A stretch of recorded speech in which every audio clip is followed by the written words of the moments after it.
Alright guys, this is it. I've been working on this for a couple of weeks now, sort of on and off, trying to get my thoughts collected. This is my revamp of the WWE. This is, if I had any say in anything, this is what I would do, point by point, to pull the WWE out of the spiral that it seems to be in. A lot of people make videos about different aspects. It's like, well, why don't they do this with this, and why don't they do this with this? And I thought, around the same time as I reached my 50 sub mark, it's like, why would I do a little vid, you know, attacking one little element, when I can do an entire revamp, make a decent video out of it, and have a lot of fun doing it.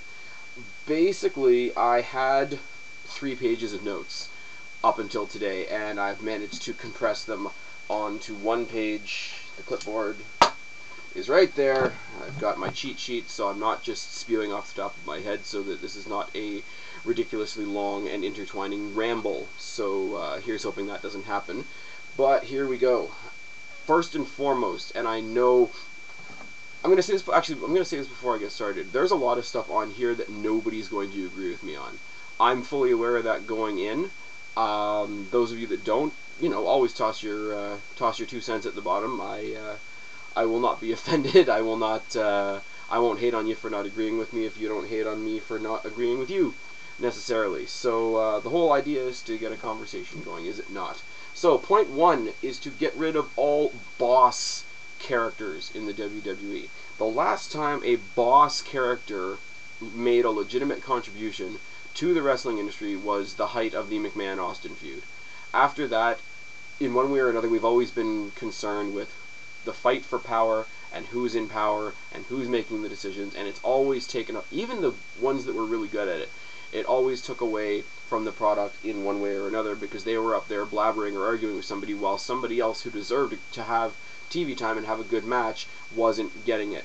Be it Stephanie McMahon, be it the McMahon-Helmsley era, be it, you know, Paul Heyman running SmackDown, Eric Bischoff running Raw, Armando Estrada running ECW, whether it was Stephanie running SmackDown, whether it was, you know, I believe it was Wrestlemania 17, where all 4 of the McMahon family members were fighting over who was going to run the company, and they had, if I've got this right, if I've got this wrong, somebody please correct me. That was the WrestleMania that there was a fatal 4-way for the WWE Championship, and there was a McMahon in every corner, and the total McMahon story overshadowed those 4 people in the main event of your biggest pay-per-view of the year. That is bullshit.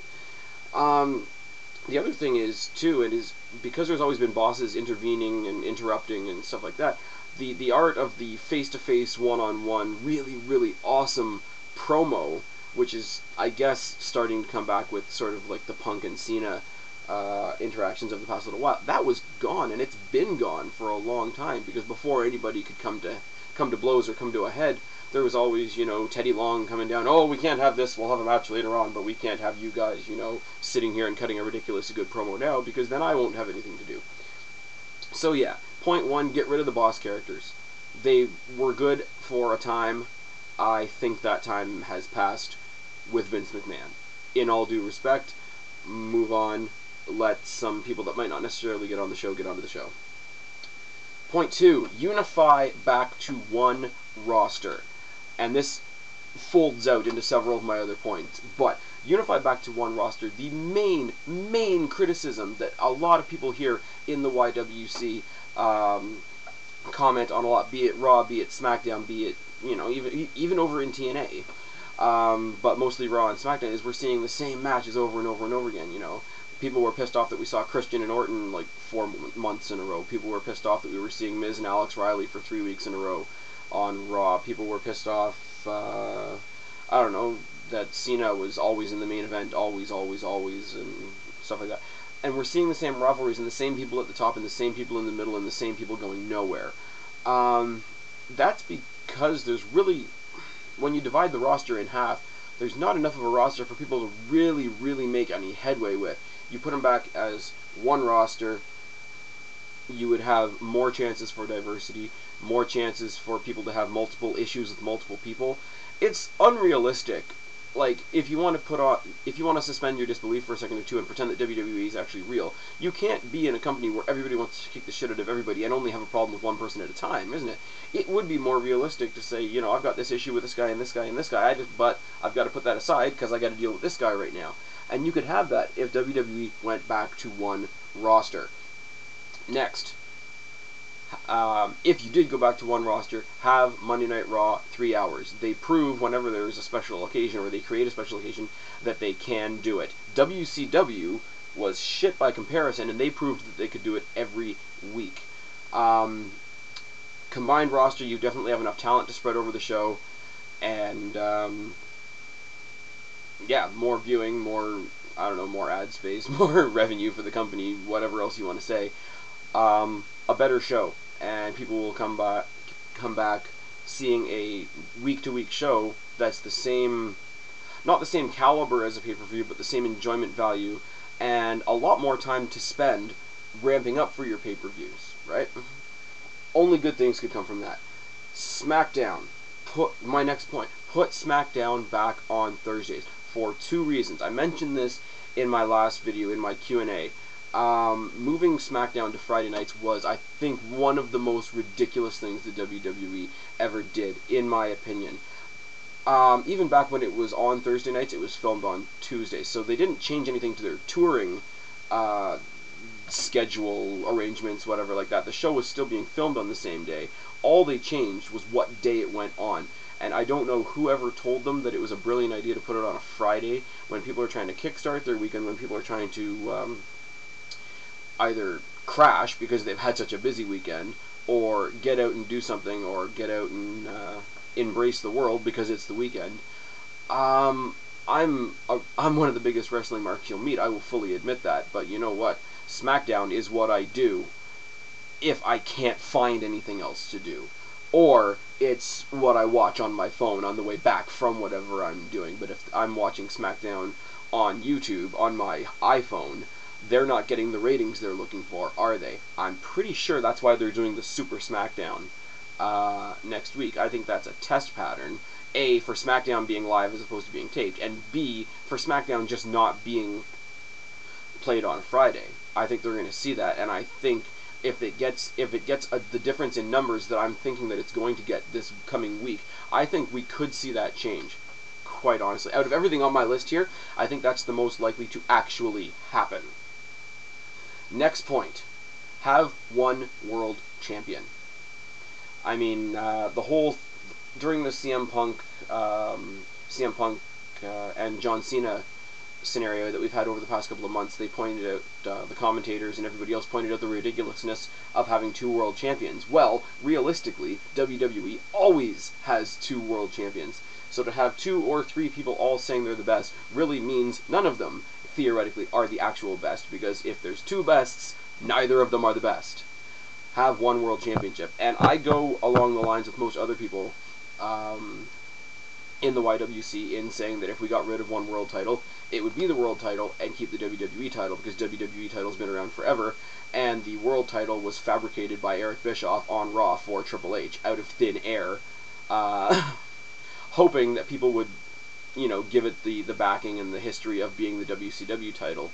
But no, it's just a title that Bischoff created for Triple H, and it has gone from there. Now, that being said, if the WWE Championship was the only championship in the WWE, they better get rid of the fucking spinner belt. I don't know, they don't necessarily have to go back to like a WWE, you know, Classic Eagle belt or anything like that, but something, anything is better than the Pimp My Belt Championship, isn't it? Okay, next point sort of follows in the same line. 1 Midcard Championship. Now, I don't care whether you want to call it an Intercontinental Championship, a US Championship, a TV Championship.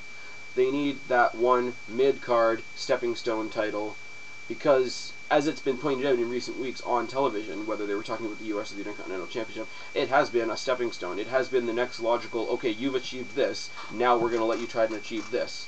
Now, so when you're trying to figure out who your #1 contender is for the world title, you look back and you see who, say, your Intercontinental Champion is. But there's 2 of them now.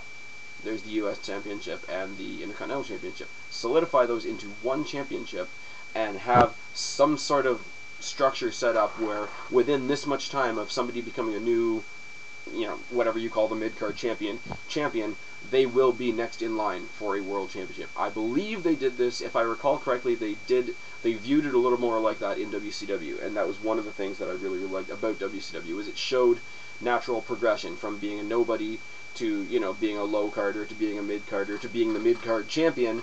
The next logical step is that you move yourself up into the main event. It doesn't always happen that way. Ezekiel Jackson ain't gonna be no world champion anytime soon, is he? Like, Cody Rhodes has it now. Cody Rhodes I would love to see as the world champion, more or less because I'd love to see a rivalry between him and Randy Orton. But that's another story for another time. Okay, revamp the women's division. I have the slightest glimmer of a hair of a hope that that's what they're doing with Beth Phoenix and Natalya right now. Get in some women that can actually boost up Tamina, because she can actually wrestle. They haven't given her a shot really, but boost up Tamina. Get in some actual, like, I don't even know what to say. Get in some bruisers rather than some Barbie dolls. I would love it if they brought Jackie back to WWE. I would fucking love it if they brought ODB to WWE. That would be tremendous. Bring back Awesome Kong when she's ready to come back. Have the likes of them going up against the likes of Beth Phoenix, Natalya. If Chyna wanted to come back for a little bit, I wouldn't mind that. If Lita graced us with her presence again, I would be a happy boy. But, friggin' got Luna Vachon in there. She'd fuck everybody up too.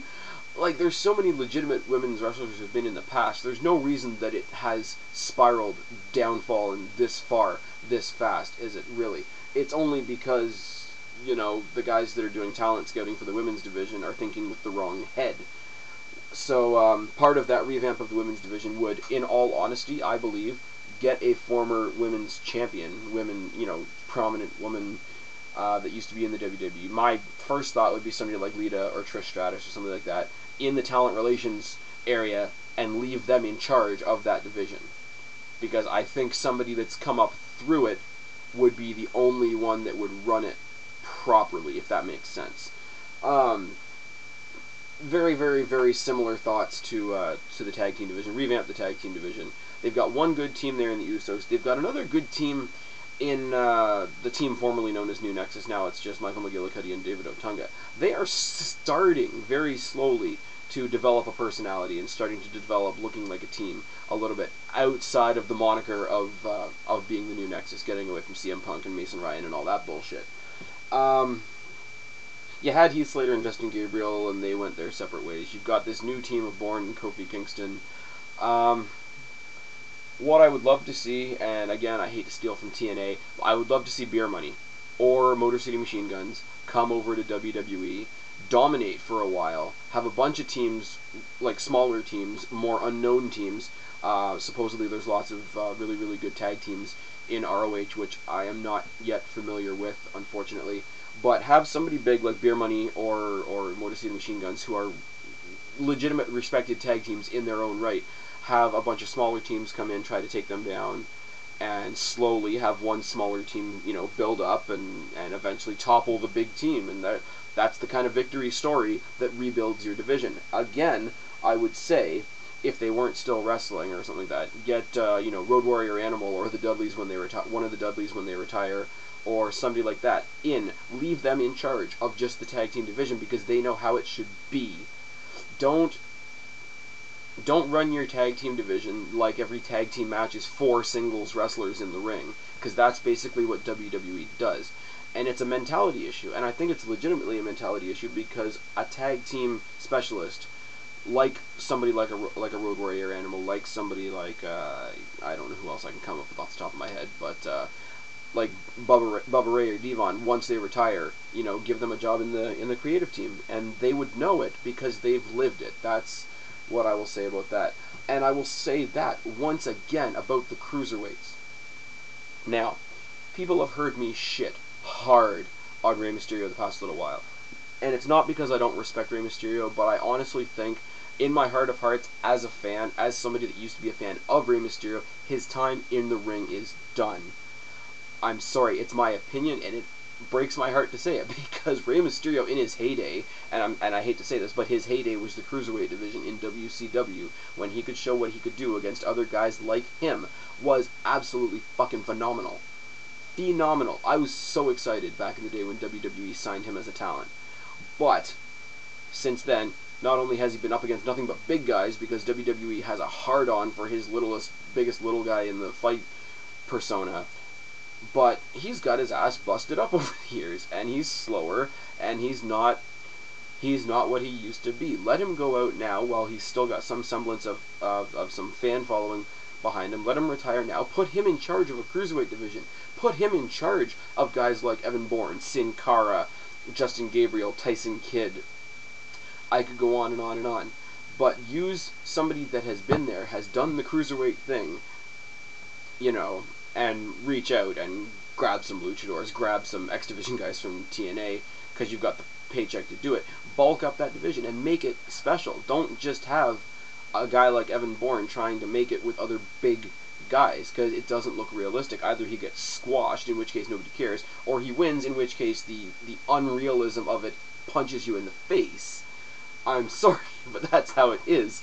I'm sorry, but like, you put Evan Bourne up against Mark Henry, you might as well put Hornswoggle up against the Great Khali again.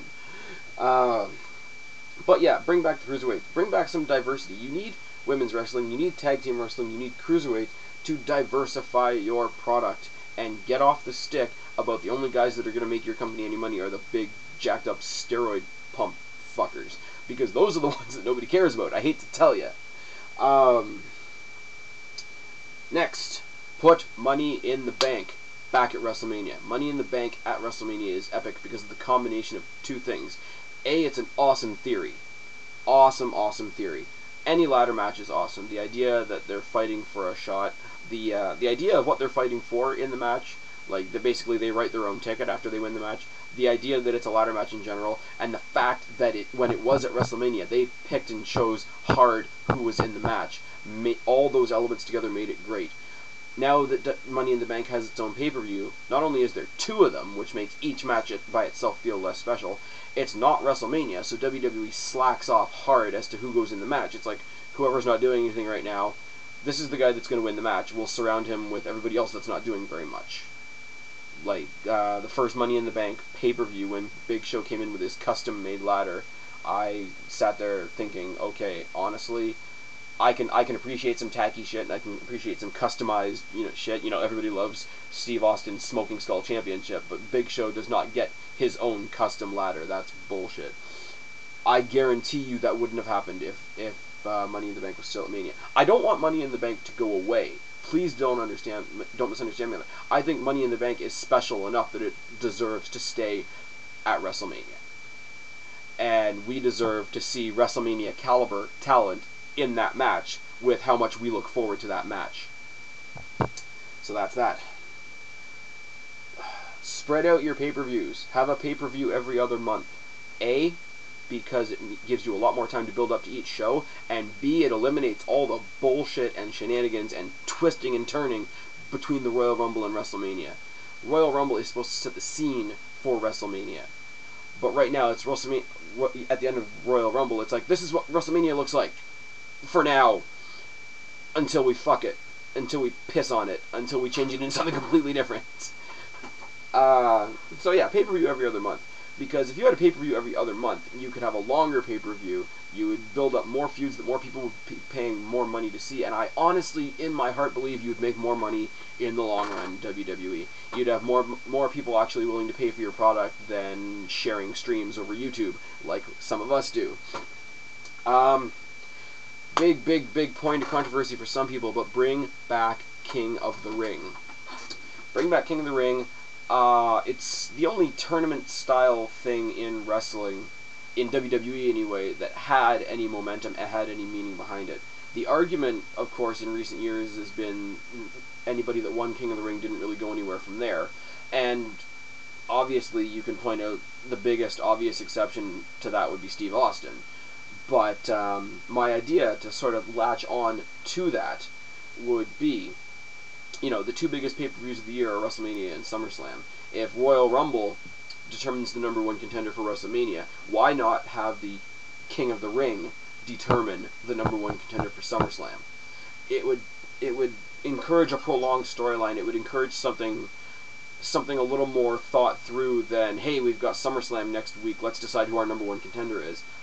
Whereas if you can go back and say, hey, last pay-per-view 2 months ago at King of the Ring, so-and-so lasted and battled through 4 matches in one night to earn this shot. He busted his ass. Let's see if he can make that final step and get the championship that he busted his ass for. Would that not make a hell of a lot more sense and be a hell of a lot more exciting and drawing and I don't know what else. I don't know what else you would call it. It would be more engaging, engrossing, exciting. I don't know what else you'd want to call it. Really. My second last point is drop the PG, because you're pushing the limits of PG anyway, and all the stars that do still have to exist within the PG formula just look like goofballs now. It's as simple as that. I'm not going to even elaborate on it. The last point that I will make. The biggest criticism that people have in the WWE is that things are far too predictable, and going into any given match, we know who's going to win. If they are in it, Kelly will win it, Rey Mysterio will win it, John Cena will win it. The Super Family. Super Cena, Super Rey, and Super Kelly. And I'm as sick of all of them.